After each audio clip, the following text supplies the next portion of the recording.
Assalamualaikum warahmatullahi wabarakatuh. Minasan, konnichiwa. Minasan,3年生の日本語学科のチャトビです。本日は1グループから6グループまでの皆さんがお発表していきたいと思います。このテーマについては、意味論と統合論とお発表していきます。じゃあ、早速始めます。Baik, minasan, sekarang kita masuk ke bab pertama, yaitu mengenai sintaksis. Mana sintaksis ini adalah istilah sintaksis dalam bahasa Jepang itu disebut togorong atau sintakusu, yaitu sebagai cabang dari linguistik yang mengkaji tentang struktur kalimat dan unsur-unsur pembentuknya. Aliran klasik mengacu pada kokubunpo atau tata bahasa Jepang tradisional. Sedangkan dalam aliran linguistiknya atau linguistik modernnya itu mengacu pada berbagai aliran linguistik yang pernah ada selama ini. Baik, sekarang kita masuk ke unsur-unsur dalam sintaksis. Itu yakni ada 4, yaitu meliputi kata. Kata sendiri adalah satuan terkecil dalam hierarki komponen pembentuk satuan sintaksis. Yang kedua ada frasa. Frasa ini adalah satuan linguistik yang lebih besar dari kata, namun lebih kecil dari klausa dan kalimat. Yang ketiga ada klausa, sekumpulan kata yang terdiri dari subjek dan predikat walau kadang tidak tampak secara eksplisit. Yang terakhir ada kalimat. Kalimat ini terdiri dari kesatuan bahasa yang terkecil yang mengandung pikiran yang lengkap. Kalimat ini biasanya lengkap dengan subjek, objek, predikat, dan kata keterangan. Baik, minasan, sekarang kita masuk ke jenis kalimat dalam bahasa Jepang. Yang pertama ada kotojo, yang kedua ada imijo. Kotojo ini berdasarkan struktur, sedangkan imijo ini berdasarkan makna. Kotojo ini meliputi dokuruchi gobung dengan jutsu gobung. Sedangkan imijo ini berdasarkan makna ini dalamnya seperti ada imineki nayo, tentasuki kino, yang di dalamnya terdapat kalimat hataraki kake nobung, isi gambo, terus nobitate nobung, dan toikake nobung. Sekarang kita masuk ke unsur kalimat. Jenis kata pembentuk kalimat tersebut terdiri dari meliputi meishi, doshi, ikeyoshi, dan jodoshi. Di nomina, verba, kata sifat, dan copula. Copula sendiri seperti des atau daro atau desho ya minasan. Terus ada joshi, partikel seperti wa, ni, o, terus de. Setsujokushi atau kata sambung seperti soste, sorede, dan lain-lainnya ya. Terus ada fukushi yang kata keterangan, dan kandoshi yaitu kata seru. Nah, sekarang kita masuk ke pola kalimat transitif dan intransitif. Dan kalimat intransitif adalah kalimat yang tidak membutuhkan kata benda ya teman-teman. Sedangkan kalimat transitif itu membutuhkan kata benda atau objek. Kalimat transitif terdiri dari subjek, partikel ga atau wa, dan objek atau partikel o plus verba intransitif. Verba transitif. Sedangkan untuk pola kalimat intransitif itu strukturnya terdiri dari subjek, partikel ga atau wa, dan verba intransitif. Baik, teman-teman, sekarang kita masuk ke resum bab 2 ya. Resum bab 2 ini ada temanya mengenai kategori gramatikal pada predikat kalimat verbal bahasa Jepang yang mencakup sebagai teinaisa yang berdasarkan tingkat kehalusannya. Terus ada mitome kata yang termasuk bentuk positif dan negatif. Sedangkan untuk tai yaitu termasuk diatesis atau so, aspek, jise, kalau atau tense, sedangkan ho itu modalitas. Ya, dalam sintaksis bahasa Jepang itu ada istilah mitome kata atau yang mencakup bentuk positif dan bentuk negatif. Seperti bentuk positifnya suru menjadi bentuk negatifnya sinai. Terus bentuk positif tersebut itu disebut mitome, dan bentuk negatifnya itu disebut uchikeshi. Bentuk positif biasanya seperti Tanaka-san wa Amerika ni iku, itu bentuk positif biasa ya teman-teman, atau bentuk teine. Fusuke, maaf salah.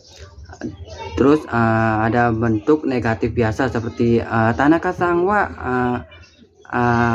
Amerika ni ikanai, itu termasuk bentuk negatif fusuke atau negatif biasa ya. Sedangkan untuk bentuk positif halus seperti Tanaka-san wa Amerika ni ikimasu, yaitu bentuk mas, itu termasuk bentuk positif halus ya teman-teman. Sedangkan untuk bentuk negatif halusnya seperti Tanaka-san wa Amerika ni ikimasen, kurang lebih seperti itu. Tingkat kehalusan dan bentuk positif negatif. Untuk menyatakan kalimat halus atau sopan digunakan verba bentuk mas atau maseng dan sebagainya. Untuk kalimat tidak halus biasanya digunakan verba bentuk ru, bentuk ta, bentuk nai, dan sejenisnya. Atau yang bentuk biasa yang sering kita sebut fusuke. Untuk kalimatnya asoko ni byoin ga arimasu, itu termasuk bentuk teine atau bentuk sopan ya teman-teman. Ya, atau yang diartikan di sana ada rumah sakit. Atau jika bentuk fusukenya seperti asoko ni byoin ga aru, itu bentuk fusukenya. Nah, sekarang kita masuk ke diatesis atau tai. Diatesis adalah kategori gramatikal yang menunjukkan hubungan antara partisipan atau subjek dengan perbuatan yang dinyatakan oleh verba dalam klausa. Diatesis meliputi diatesis aktif dan pasif, terus transitif dan intransitif, terus kausatif atau sieki, dan diatesis lainnya. Kalimat pasif dalam segi makna bahasa Jepang dibagi menjadi dua macam ya teman. Pertama ada churetsu ukemi, yaitu pasif netral, dan mewaku ukemi, pasif adversatif. Kalimat pasif dalam segi struktur bahasa Jepang dibagi menjadi dua macam, seperti chokusetsu ukemi atau pasif langsung, dan kansetsu ukemi pasif tidak langsung. Berikut saya contohkan kalimat pasif tidak langsung ya teman-teman. Seperti neko ga watashi no teo kanda, yang artinya kucing menggigit tangan saya, itu termasuk kalimat pasif tidak langsung. Sedangkan untuk kalimat pasif langsungnya itu Yamada-san wa hani shikarareta. Jadi Tuan Yamada itu dimarahi oleh ibunya. Sekarang contoh kalimat pasif tidak langsung berdasarkan verba intransitifnya. Intransitif pasif ya. Seperti amega futta atau ameni furareta. Atau bisa juga inuga shinde kanashikatta, atau inoni shinarete kanashikatta, yang artinya anjing mati, saya sedih. Yang kedua artinya karena anjing mati itu saya sedih. Inuni shinarete kanashikatta. Sekarang kita masuk ke diatesis lainnya. Penjelasan diatesis lainnya itu dalam bahasa Jepang juga terdapat diatesis resiprokal atau sougo dengan menggunakan verba seperti araso yang artinya berperang, kakawaru berhubungan, terus sodang suru berunding, kekong suru menikah, kengka suruh berkelahi, atau verba intransitif yang disertai akhiran au, atau dalam kurung artinya saling dan sebagainya. Minasan sugi wa sang grupu no tema ni suete wa 発表していきたいと思います。このテーマはkala, aspek dan modalitas. Kala atau jise sendiri, kala atau jise atau tense dalam bahasa Jepang itu disebut dengan jise atau tense.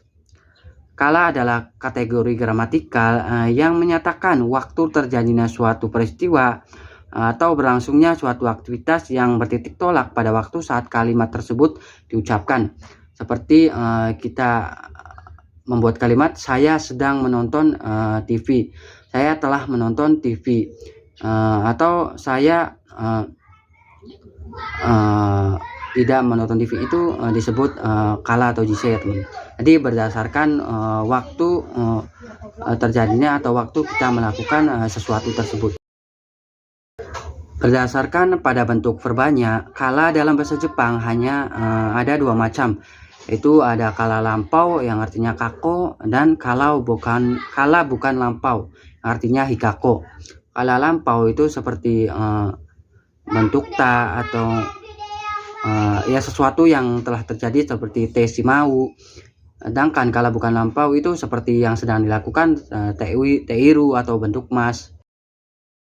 Ya, yang pertama ada kala dalam kalimat tunggal atau shubung. Kala akan, kala kini, dan lampau.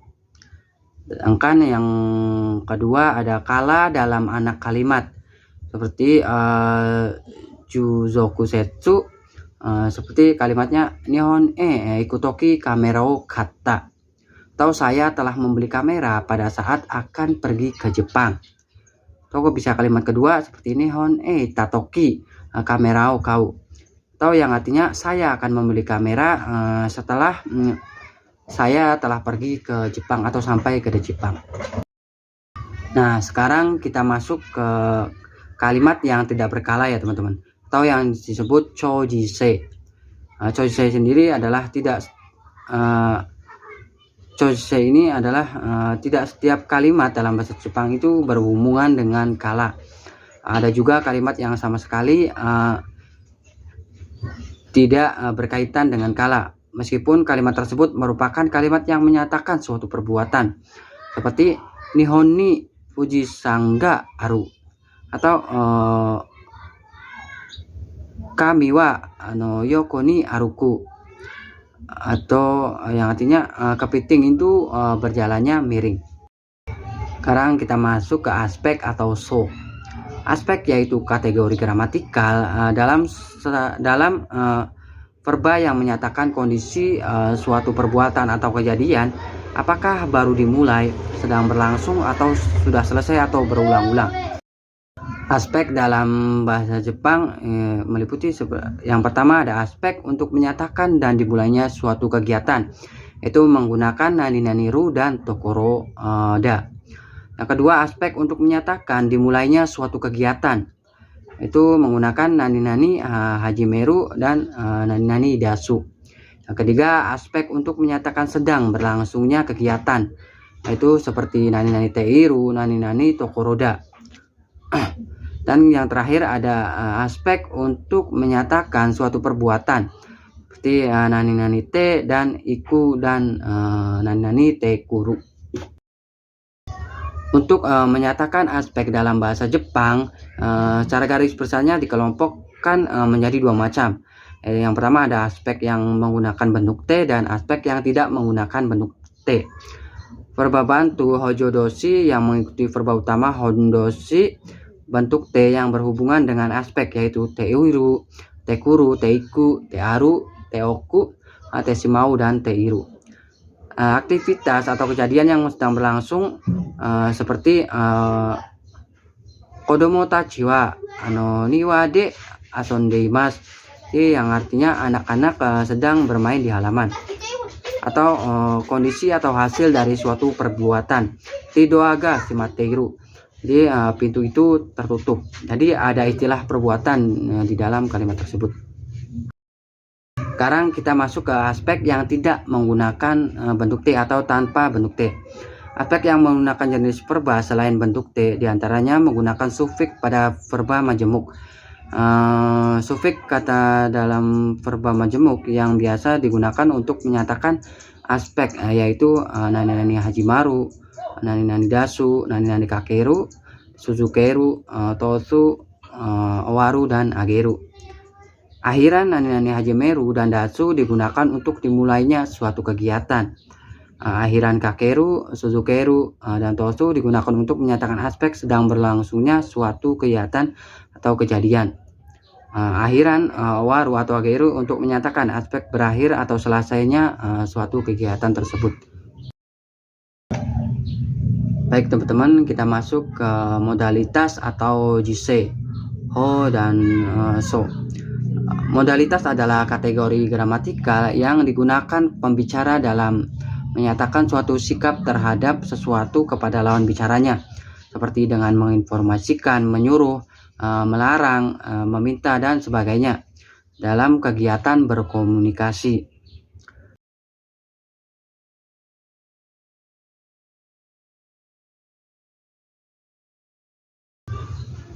Untuk jenis modalitas ini ada 10 jenis ya teman. Yang pertama ada modalitas kakugeng. Itu kalimat modalitas yang menunjukkan kalimat pertanyaan yang dianggap pasti atas keyakinan si pembicara, seperti nenggeng wa shinu monoda, yang artinya manusia itu termasuk makhluk yang pasti mati. Yang kedua ada jenis meire yang digunakan untuk memerintah lawan bicara agar melakukan seperti si pembicara yang diinginkan, seperti hayaku ike atau hayaku okiru dane, yang artinya cepat pergi atau cepat bangun. Untuk jenis yang ketiga ada kinshi kyoka, yaitu yang menyatakan larangan dan izin untuk melakukan suatu perbuatan, seperti contohnya kono kusuryo nomuna, atau tolong jangan meminum obat ini ya. Yang keempat ada modalitas irai atau permohonan kepada orang lain agar melakukan apa yang kita inginkan, seperti contohnya mado shimete kudasai, atau tolong tutup jendela itu. Yang kelima ada modalitas toi. Toi sendiri yaitu yang menyatakan keharusan atau saran kepada orang, seperti orang ini harus datang jam segini nih. Di asita shichiji ni kuru hazu desu. Yang keenam ada modalitas isi atau moshide kanyu. Modalitas ini adalah modalitas yang menyatakan maksud untuk melakukan sesuatu, menawarkan, mengajak, dan sebagainya. Seperti menyatakan maksud seperti itsuka nihon ni hataraku sumori desu. Jadi suatu saat saya ingin berencana bekerja di Jepang. Ya, modalitas gambo ini adalah sesuatu yang atas dasar keinginan kita sendiri atau keinginan untuk orang lain melakukan sesuatu perbuatan yang kita inginkan. Sedangkan yang ke-8 ada modalitas gaigeng. Itu yang menyatakan dugaan atau menyampaikan dugaan yang pernah didengar sebelumnya. Seperti seaiwa wataso desu. Jadi katanya pertandingan itu telah berakhir ya. Yang ke-9 ada modalitas setsume. Modalitas yang menyatakan alasan ketika menjelaskan suatu hal. Seperti taro wa sono toki nyuing shiteimasu, sumori kare wa shiken o ukenakatta wake desu. Jadi karena Taro ini baru saja masuk rumah sakit, jadi dengan kata lain dia tidak bisa mengikuti ujian. Yang kedua ada modalitas shikyo, itu yang perumpamaan antara dua hal yang memiliki satu kesamaan dalam suatu karakternya. Seperti kalimatnya seperti kono e wa sajitsu teki de sasing no yoda. Jadi karena gambar itu realistis, jadi mirip seperti foto atau gambar ya.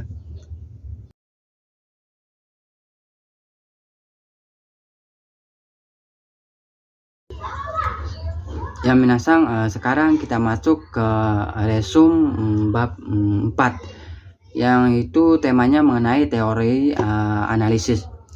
Analisis IC atau menurut teori ini dalam menganalisis kalimat, pertama itu kalimat dibagi dalam dua bagian besar, yaitu bagian subjek dan bagian predikat. Seperti taro wa atarashi kurumau kata. Jadi taro ini membeli mobil baru.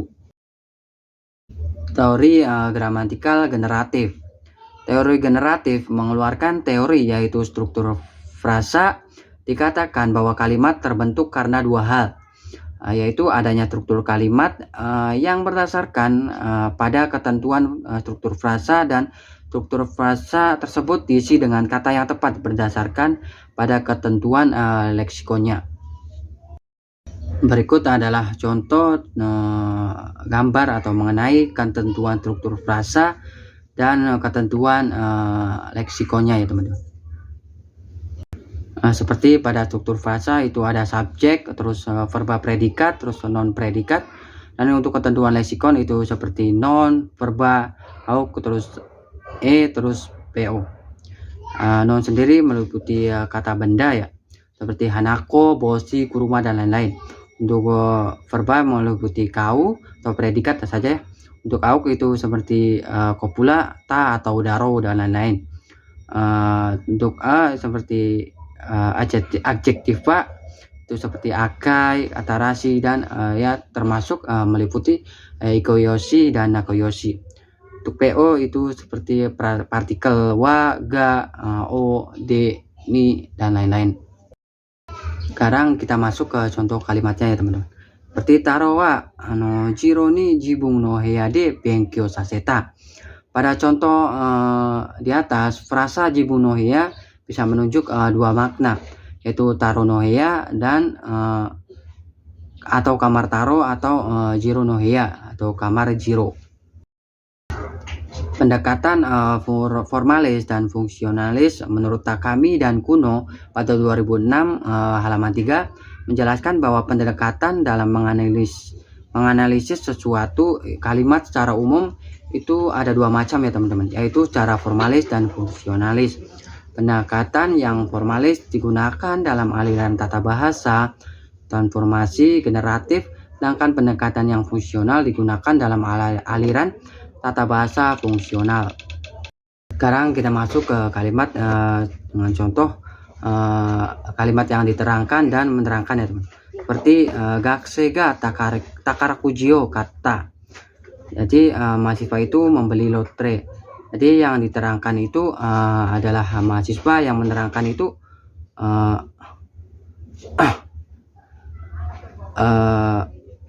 membeli lotre itu, atau takarakujiyo kata. Seperti yang kedua ada gaksega kata takarakuji. Jadi di sini artinya menerangkan bahwa lotre ini yang dibeli mahasiswa. Jadi yang menerangkan itu lotre, dan yang menerangkan itu yang dibeli mahasiswa ya teman. Seperti yang C-nya kata takarakujiga ippo data gakse. Itu yang artinya mahasiswa yang menang ke satu lotre itu adalah lotre yang dibelinya. Baik teman-teman, sekarang kita masuk ke resume bab 5, yaitu mengenai semantik. Semantik ini dalam bahasa Jepang disebut imirong ya teman-teman. Batasan dan ruang lingkup semantik. Semantik atau imirong merupakan salah satu cabang linguistik atau gengogaku yang mengkaji tentang makna. Kalau sintaksis kan lebih ke struktur dan bahasanya ya teman-teman. Kalau semantik ini lebih ke makna. Menurut Machida dan Momiyama pada tahun 1997 halaman 90 menegaskan bahwa objek kajian semantik antara lain mencakup makna kata gono imi, relasi makna antara satu kata dengan kata yang lainnya, go no imi kanke, dan makna frasa atau ku no imi, dan makna kalimat bong no imi. Ya, yang pertama ada makna kata, atau di dalamnya terdapat sinonim yang artinya ruigigo dan polisemi tagigo. Sinonim sendiri adalah kata yang memiliki makna yang sama, seperti aikawarazu dan itsumodori, yang memiliki arti seperti biasanya gitu. Atau umai dengan oishi, yang sama-sama menyatakan arti itu enak atau lezat. Sedangkan untuk contoh polisemi yaitu yang disebut tagigo, ada kata yang memiliki makna lebih dari satu, seperti hageru yang memiliki arti bisa naik, bisa melanjutkan, dan bisa ditemukan. Terus apalagi ya, ada tomeru, bisa menghentikan, memberhentikan, dan menyetop. Yang kedua ada relasi makna atau go to go no imi kanke. Relasi makna perlu diteliti karena hasilnya dapat dijadikan bahan untuk menyusun kelompok kata dogoi berdasarkan kategori tertentu. Contohnya bisa kita ambil seperti kotobao hasuru, yang artinya bertutur. Dalam kotobao hasiri ini memiliki unsur predikatnya seperti hanasu berbicara, iu berkata, dan saberu yang artinya ngomong. Dan di sini ada juga hanggi angke yang artinya antonim, seperti takai dan hikoi yang artinya tinggi dan rendah. Terus ada joge kanke yang artinya superordinat, seperti dobutsu dan inu yang artinya binatang dan anjing. Harusnya ada makna frasa. Frasa adalah gabungan dua kata atau lebih yang membentuk suatu kesatuan, yaitu makna adalah hubungan antara lambang bunyi dengan acuannya. Seperti contohnya hong oyomu, terus tamagao o, taberu, terus banyak lagi ya, seperti simbung o, yomu. Sini contohnya seperti asio arau. Dalam frasa tersebut makna leksikalnya itu mojidori no imi, itu yakni mencuci kaki ya. Sedangkan makna idiomatikalnya itu berhenti berbuat jahat. Makna leksikal di sini adalah makna lambang kebahasaan yang masih bersifat dasar, yakni belum mengalami konotasi dan hubungan gramatik dengan kata yang lain. Sedangkan makna idiomatikal itu makna timbul dari gabungan dua kata yang menyimpang dari makna asli kata tersebut. Jenis dan perubahan makna. Yang pertama ada makna leksikal dan gramatikal, makna denotatif dan konotatif. Yang ketiga ada makna dasar dan makna perluasan. Makna leksikal dalam bahasa Jepang dikenal dengan istilah jisoteki imi. Makna leksikal adalah makna kata yang asli atau sesungguhnya sesuai dengan referensinya sebagai hasil pengamatan indera dan terlepas dari unsur gramatikalnya. Seperti kucing, gakko itu sudah termasuk makna leksikal.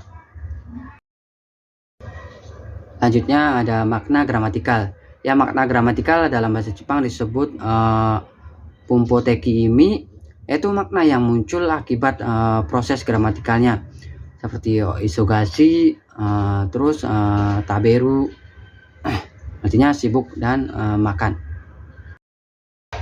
Selanjutnya ada makna denotatif. Makna denotatif dalam bahasa Jepang disebut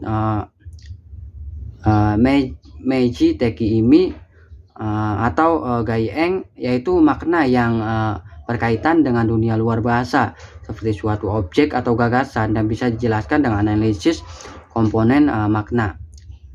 Seperti contohnya boku ga oji-san ni nattemo koko de utatteru. Selanjutnya ada makna konotatif. Makna konotatif disebut anji teki imi atau naiho, yaitu makna yang ditimbulkan karena perasaan atau pikiran pembicara dan lawan bicaranya. Seperti contohnya cici sama dengan oya, cici, terus ada ningen, positif dan se, dan positif negatif dan se, atau ningen. Terus ada juga di sini insan yang artinya jantan, terus satu generasi di atasnya gitu. Ya, selanjutnya ada makna dasar dan makna perluasan. Makna dasar disebut dengan kihonggi, merupakan makna asli yang dimiliki oleh suatu kata, yaitu makna bahasa yang digunakan pada masa sekarang ini. Perlu ditegaskan karena berbeda dengan gengi, makna asal, karena dalam bahasa Jepang modern banyak sekali makna asal suatu kata yang sudah berubah dan tidak digunakan lagi. Menurut Tanaka pada 1990 halaman 99, makna dasar disebut juga sebagai makna pusat atau core atau makna prototype, meskipun tidak semua persis. Makna perluasan atau tengi merupakan makna yang muncul sebagai hasil perluasan dari makna dasar, diantaranya akibat penggunaan cara kiasan atau majas, atau yang disebut juga hiyu. Sekarang kita masuk ke contohnya ya, seperti makna dari yang konkret ke abstrak, atau yang disebut juga gusho atau chuso. Sini makna dari yang konkret ke abstrak yaitu seperti contohnya atamagai, seperti kalau diartikan secara umumnya itu kepalanya itu baik, padahal itu bisa diartikannya itu orang yang pintar. Terus ada lagi haragatatsu yang artinya perut berdiri, sedangkan bisa diartikan juga seperti marah. Selanjutnya ada dari ruang ke waktu, seperti kukang jikang. Jadi contohnya nagai jikang itu bukan artinya waktu yang panjang, tetapi waktu yang lama gitu.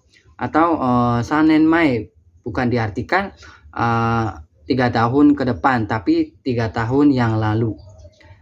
Selanjutnya ada perubahan penggunaan indera atau kankakuno iko.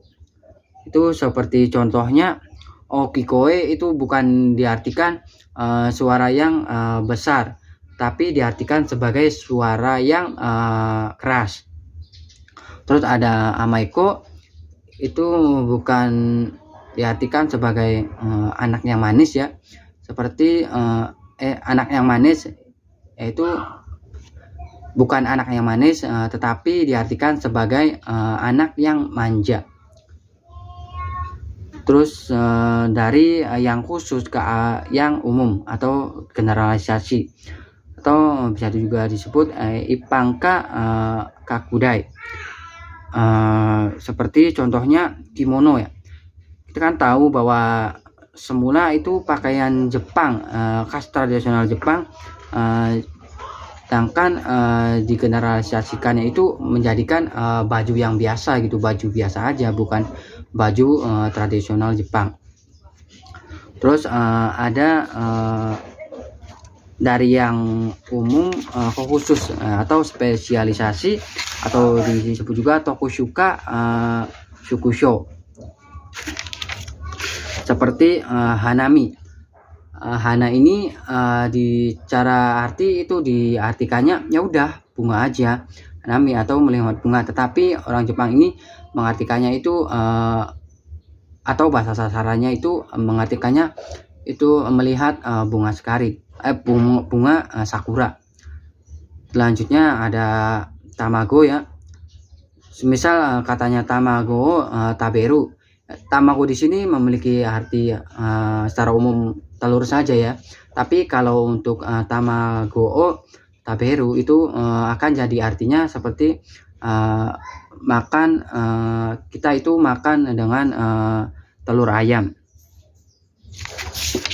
Selanjutnya ada perubahan ke arah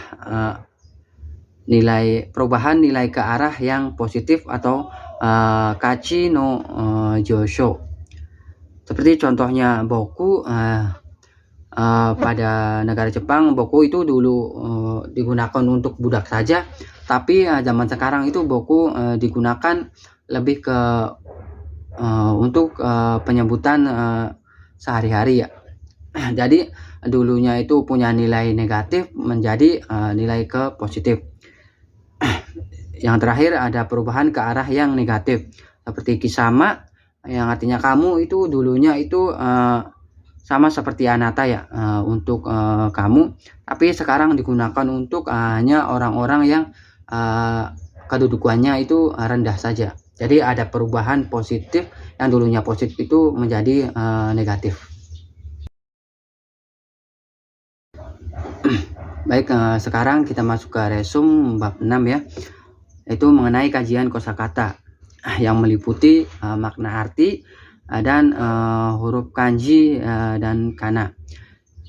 Ya, kita tahu sendiri bahwa makna kosakata juga perlu dideskripsikan ya teman-teman.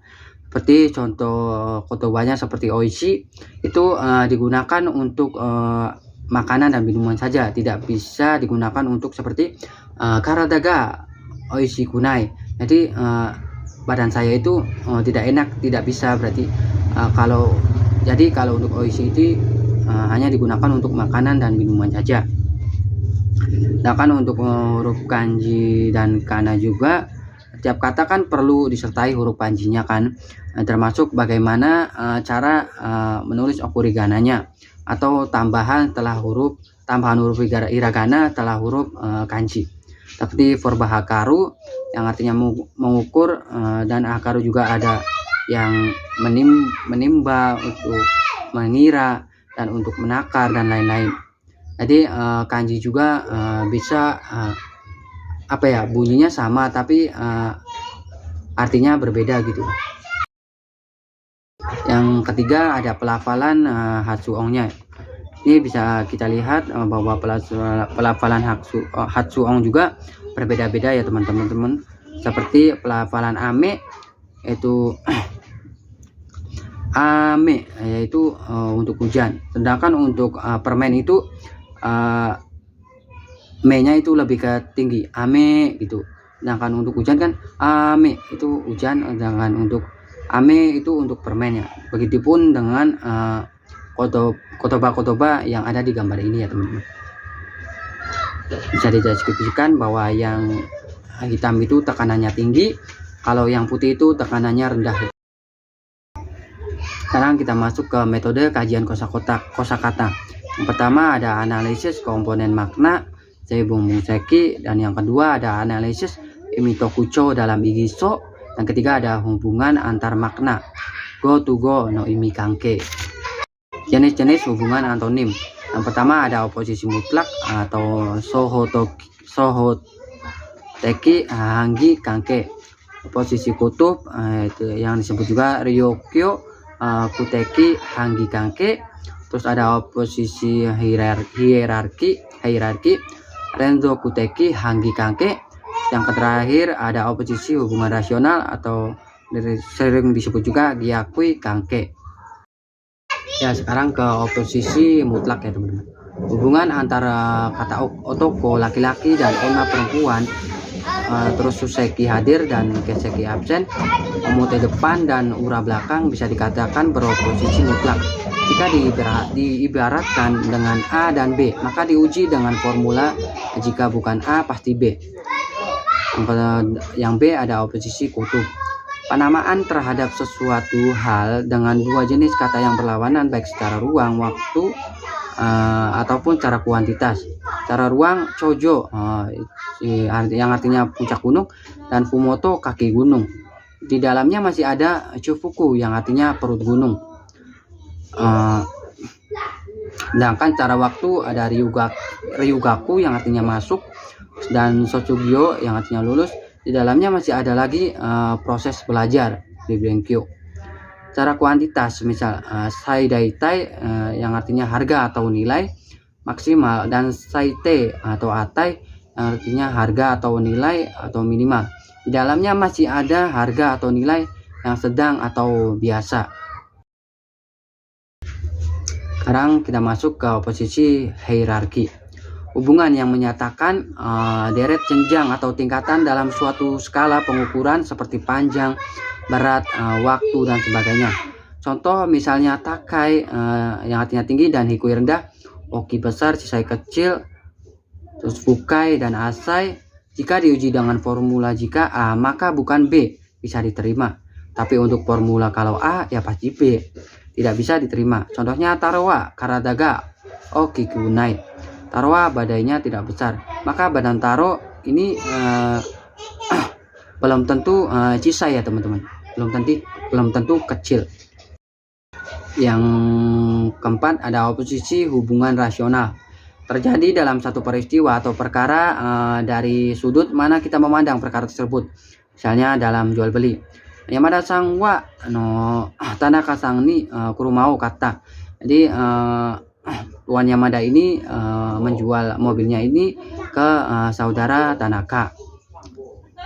Sebaliknya bisa juga dengan kalimat Tanaka sang wa Yamada sang kara kurumau kata. Jadi Tanaka membeli mobil dari Yamada. Contoh lainnya seperti kata Saka, jalan mendaki. Jika dilihat dari atas, Udari Zaka, turunan atau pudunan dalam bahasa Sundanya. Sebaliknya jika dilihat dari bawah, Noborizaka itu tanjakan, padahal merujuk pada objek yang sama. Yang kelima ada Jogekanke, yaitu hubungan hiponimi dan hipernimi. Hiponimi adalah suatu kata atau frasa khusus atau memiliki arti khusus yang terkandung dalam kelompok, jenis, atau satuan tertentu ya. Sedangkan hipernimi adalah kata umum yang mencakup makna yang terkandung dalam hiponimi. Contohnya Dobutsu binatang itu hiperniminya itu Joigo, itu inu atau anjing, hiponimi itu Kaigo. Contoh yang pertama adalah Inu toyu Dobutsu atau binatang yang namanya anjing itu. Yang kedua ada Dobutsu toyu inu, anjing yang namanya binatang. Sekarang kita masuk ke data penelitian bahasa. Data penelitian bahasa ini dapat digunakan dua jenis, yaitu yang pertama ada Jitsure dan yang kedua ada Sakure. Untuk kelebihan dan kekurangan Jitsure, sekarang kita menyebutkan kelebihannya ya.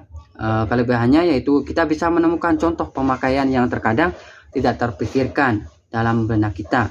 Analisisnya juga lebih akurat. Untuk kekurangannya ada kalanya contoh tersebut menyimpang dari biasanya. Contoh, Watashi no koibito ga okiringo kandeita. Pacar saya menggigit apel besar.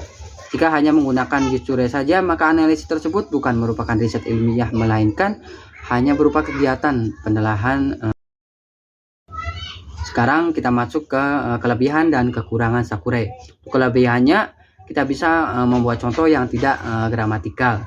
Untuk kekurangannya data yang diperoleh kurang akurat dan kurang objektif. Minasang, sekian pemaparan materi dari resum bab 1 dan bab 6 oleh saya. Kurang lebihnya mohon maaf apabila banyak kekurangan atau salah kata yang kurang berkenan. Saya mohon maaf yang sebesar-besarnya. Minasang saigo ni itte kurete hontou ni arigatou gozaimasu. Goseijou itadaki hontou ni arigatou gozaimasu. Minasang assalamualaikum warahmatullahi wabarakatuh.